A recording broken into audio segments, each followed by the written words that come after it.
Bismillahirrahmanirrahim. Assalamu alaikum students. How are you? I hope that you are also fine. Now we will discuss about the chapter number 14 sets, lecture number 4. Today we will discuss about the equal sets. ये आप लोगों के लिए एक नई चीज़ है, ठीक है। आप लोगों ने कभी इस तरह से पढ़ा नहीं, लेकिन इक्वल का नाम आप लोगों ने सुना है। इक्वल मीन्स ये होता है कि बिल्कुल बराबर, ठीक है, सेम सारा कुछ होना चाहिए। और सेट मीन्स सेट, एक ऐसा सेट, दो एक इक्वल, तो एक चीज़ को तो नहीं ना हम लोग इक्वल कर सकते, उसके लिए दो चीज़ों का होना ज़रूरी है, दो या तीन चीज़ों का, ठीक है।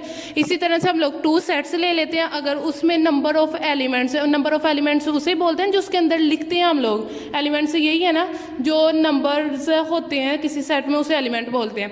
कि जो दो सेट्स हम लोग ले रहे हैं, अगर उसमें सेट ए और सेट बी जो है, उस दोनों सेट्स में नंबर ऑफ एलिमेंट्स सेम होने चाहिए और इक्वल भी होने चाहिए। सेम होंगे तो इक्वल श्योरिटी है, इक्वल ही होंगे, ठीक है। तो फिर हम लोग उन सेट्स को बोलेंगे इक्वल सेट्स। डेफिनेशन है, two sets A and B is said to be equal if they contains exactly same elements. Two sets, ठीक है, उसको हम लोग इक्वल तब बोलेंगे अगर उसमें लिखे जाने वाले जो एलिमेंट्स हैं वो सेम हो। अगर उनका ऑर्डर चेंज भी होता है, वो आगे पीछे लिखे हुए हैं, इससे कोई फ़र्क नहीं पड़ता, ठीक है। लेकिन ये है कि सारे नंबर ऑफ, अगर उसमें नंबर ऑफ एलिमेंट्स सेम होने चाहिए, ठीक है ना। Two sets A and B said to be equal if they contains exactly same elements. अगर उनमें सेम एलिमेंट्स है तो उस सेट को बोलेंगे equal set. For example, two sets A and B है और इसको हम लोग रिप्रेजेंट करते हैं लिखने के लिए कि एक सेट ए है और बी है, वो इक्वल है, तो इस तरह से लिखते हैं A equals to B. For example, अब आप लोगों के सामने ए इक्वल है 1 2 3 4 सेट है, ठीक है। सेट बी हमारे पास है 2 4 1 3। अब देखें इन दोनों सेट्स में लिखे जाने, 1 इस सेट में, ए सेट में भी है, 1 बी सेट में भी है, 2 ए सेट में भी है और 2 बी सेट में भी है, 3 जो है वो ए सेट में भी है और 3 बी सेट में भी है, 4 ए सेट में भी है और बी सेट में भी है। देखिए एलिमेंट्स सेम है और इक्वल भी हैं, तो फिर हम लोग कहेंगे कि ये दोनों क्या है, इक्वल है। इससे कोई फ़र्क नहीं पड़ता कि नंबर्स आगे पीछे लिखे हुए हैं, अगर सीक्वेंस से भी लिखे हों तो फिर भी ठीक है, अगर आगे पीछे लिखे हुए हैं तो फिर भी कोई फ़र्क नहीं पड़ता। बस शर्त ये है कि ये सेम होने चाहिए। अब इसके बाद थिंकिंग टाइम है। थिंकिंग टाइम में कहते हैं if two sets A and B, अगर दो हमारे पास सेट्स हैं, वो मैंने कुछ भी नहीं लिखा, वैसे ही रिप्रेजेंट किया कि ये सेट्स हैं, ठीक है। एक सेट ए है और एक सेट बी है। कहते हैं कि अगर उसमें लिखे एन ऑफ बी मीन्स क्या है, N of B, N of A या एन ऑफ बी मीन्स ये है कि इस सेट में कितने नंबर ऑफ एलिमेंट्स है, तादाद कितनी है, ठीक है। तो कहता है अगर दो सेट है उनकी तादाद इक्वल है, तो क्या ये पॉसिबल है कि वो सेट्स भी इक्वल हों। तो give an counter example. Counter example means ये होता है कि अगर ये मे और मे नॉट की कंडीशन होती है, ठीक है, तो हम लोगों ने इसे एज अ ये आप लोग कह दो कि करेक्ट भी साबित करना है और इसे रॉन्ग भी साबित करना है।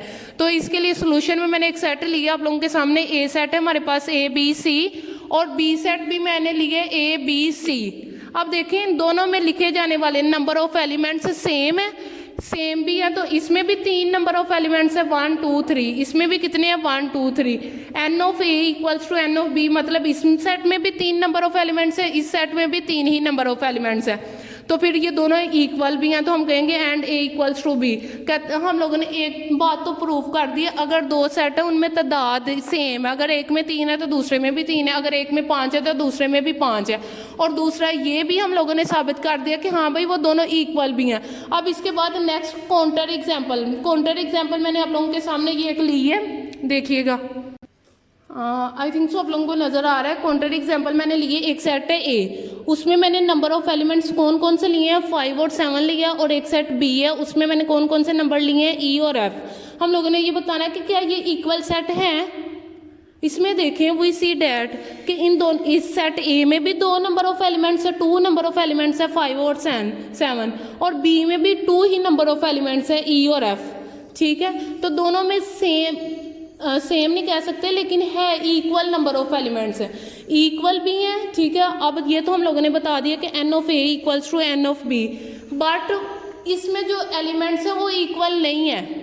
नंबर ऑफ एलिमेंट्स तो इक्वल है, ठीक है ना, उनकी तादाद तो इक्वल है, लेकिन वो सेट खुद इक्वल नहीं है। ए नॉट इक्वल्स टू बी, ये हमारा काम, ठीक है। ये काउंटर एग्जाम्पल आई होप आप लोगों को समझ आ गई है। अब नेक्स्ट चलते हैं।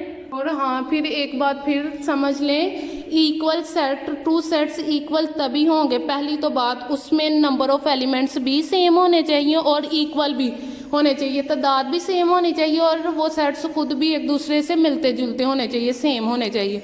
अगर उनकी तादाद सेम हो जाती है लेकिन वो इक्वल नहीं, खुद सेम नहीं है दोनों सेट्स में, तो फिर वो इक्वल सेट नहीं होता, ठीक है। अगर उनकी तादाद भी सेम है और वो खुद भी इक्वल है, ठीक है, नंबर ऑफ एलिमेंट्स सेम है दोनों में, तो फिर वो इक्वल सेट होगा।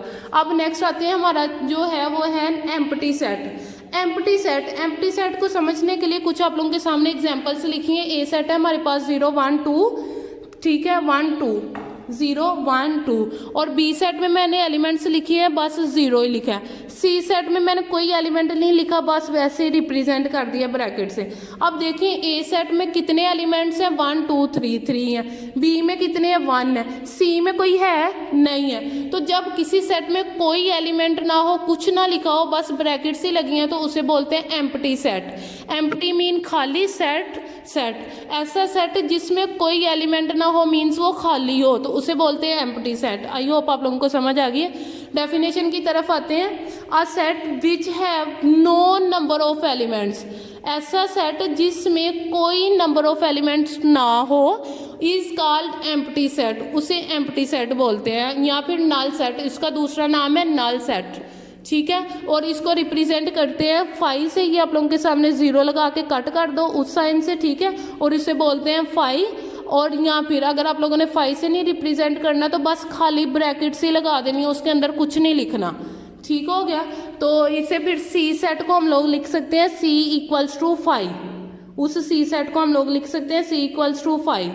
और अब नेक्स्ट आप लोगों की बुक में ही इसी पे सामने लिखा हुआ है इंफॉर्मेशन के तौर पे ये लिखा है, ये आप लोगों को नज़र आ रहा है जिस पे मैंने ये साइड पे लिखा है।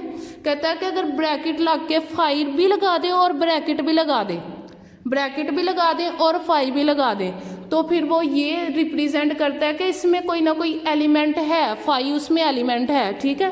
तो 5 भी एक एलिमेंट के तौर पे फिर उसमें यूज़ हो रहा है ना, ठीक है। तो फिर वो नल सेट या एम्प्टी सेट नहीं होगा।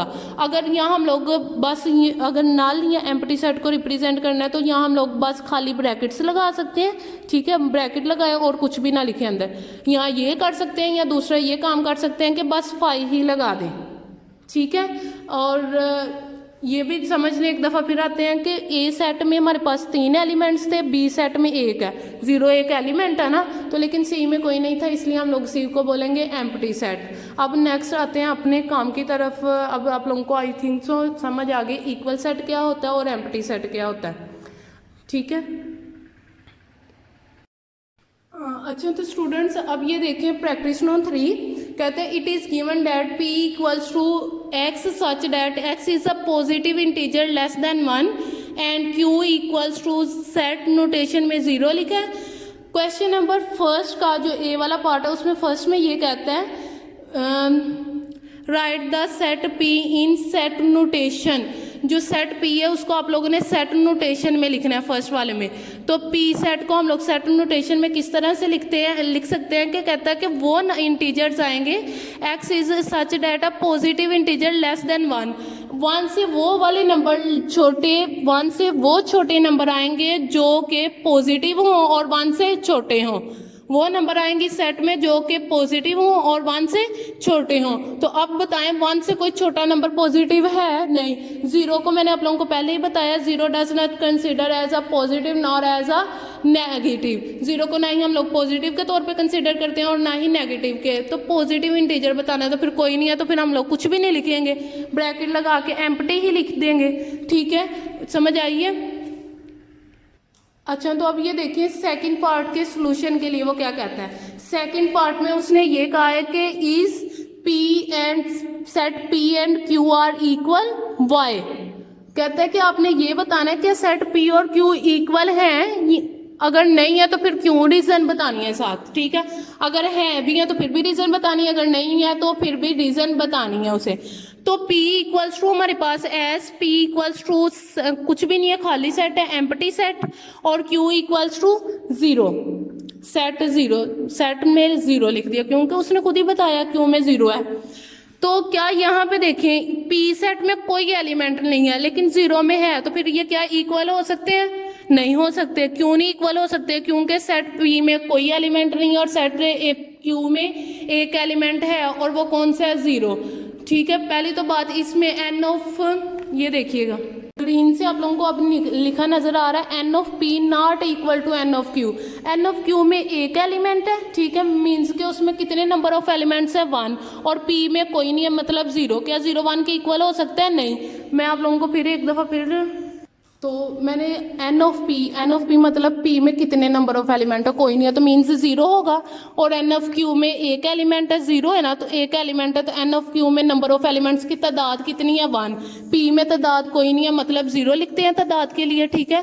और क्यू में कोई एक एलिमेंट है तो उसमें कितने तादाद के लिए 1 लिख दिया, ठीक है। क्या 0 इक्वल हो सकता है 1 के? तो ये इक्वल भी नहीं है और पी फिर क्यू के इक्वल नहीं होगा, तो हम कहेंगे no set P and Q are not equal as. Reason हम लोगों ने क्या दे दी? P set is empty and set Q contains 0 elements. तो उसमें कंटेन 1 एलिमेंट मीन्स 0, वो 0 कंटेन कर रहा है, उसमें कोई नहीं है, तो फिर इस वजह से ये दोनों इक्वल नहीं होंगे। अच्छा, तो स्टूडेंट्स आज की आप लोगों की डायरी एक्सरसाइज नंबर 14 है, क्वेश्चन नंबर 6, 7, 13, 14, 15, 16 और 17, 13 to 17, यही आप लोगों ने अपने होमवर्क में करना है और यही आप लोगों ने प्रैक्टिस में करना है, ठीक है। बेस्ट ऑफ लक और आई होप दैट यू आप लोगों को अच्छे तरीके से समझ आई होगी। इसको अच्छे तरीके से समझें फिर सॉल्व करें। मुझे उम्मीद है कि majority students can do your self, कि वो खुद कर सकते हैं ये क्वेश्चंस अब, ठीक है। और ये बहुत मज़े का चैप्टर है। अब आप लोगों को नेक्स्ट जो हम लोग कल परसों पढ़ेंगे इंशाल्लाह, जो हमारा अगले आने वाले दिनों में जो लेक्चर्स हैं वो आप लोगों को मज़ा आएगा पढ़ने का।